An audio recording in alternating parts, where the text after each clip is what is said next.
Gina Metzacappa avoided the mall for her holiday shopping, but an ill-fitting pair of Michael Kors boots brought her back this week. The shoes, a gift for her daughter, had come from Macy's website, but Ms. Metzacappa visited the Galleria at White Plains to return them in person. By the time she got her $50 back, she had spent $300 on other items. Christmas is over, but holiday shopping is still in full swing. The final stretch of December, traditionally a slow period used by retailers to purge outdated inventory, is generating so much traffic and sales that some chains are calling it the 13th month or the second season.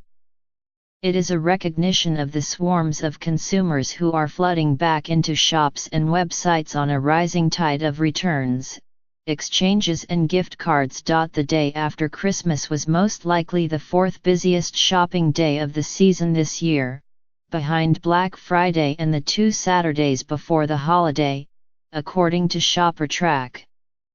The Saturday after Christmas is expected to be the 9th busiest day. 5 years ago, only 5% of consumers planned to shop after Christmas, according to a Deloitte survey.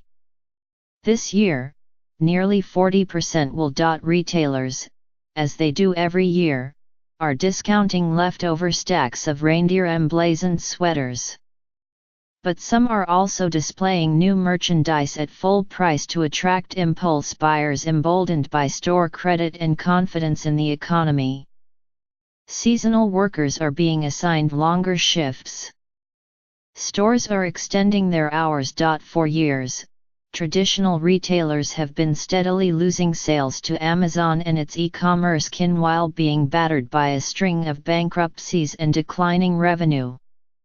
Shares in Macy's, which plans to shut 100 stores, have fallen more than 60% in 2.5 years. But the vibrant holiday season has kindled hopes among some that the retail apocalypse has perhaps hit bottom.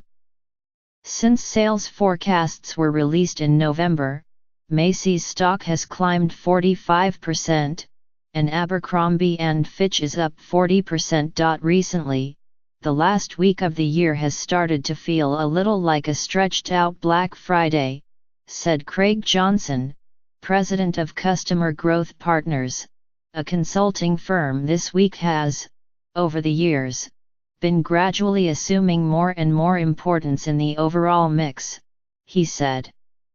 Retailers want to get a second bite at the apple. And Ms. Metzacappa, a homemaker, has still more spending planned. I wanted a shirt, I had it in my hand, but there was only one register open and a line out the door, she said of her trip to the New York Mall. So I'll just order it online. E-commerce continues to gobble up most of the growth in retail sales. Overall retail sales from the start of November until Christmas Eve increased nearly 5% from the same period a year earlier, the largest upswing since 2011, according to data from MasterCard Spending Pulse.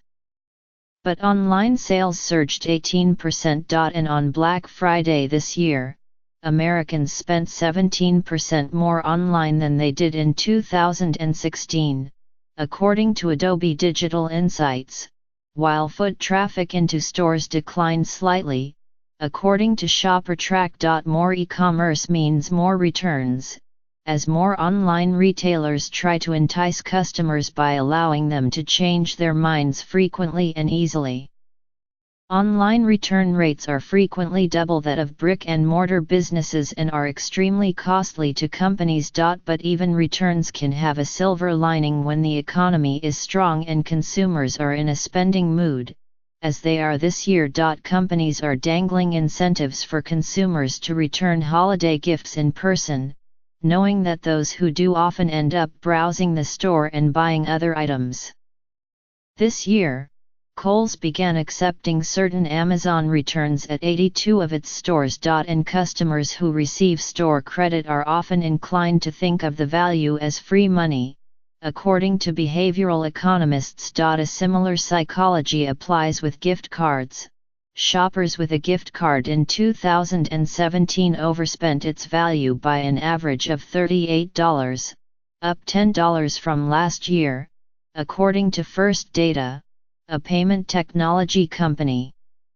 Americans bought more physical and digital gift cards this year than in each of the previous 3 years, according to the company. And with consumer confidence near a 17-year high, fueled by a strong job market, stock market gains and the prospect of tax cuts, shoppers are eager to treat themselves. Several brands are taking advantage, making a wider selection of fresh spring merchandise available at full price and mixing it in with clearance items in hopes of luring customers who are wielding new gift cards or who have just unloaded returns.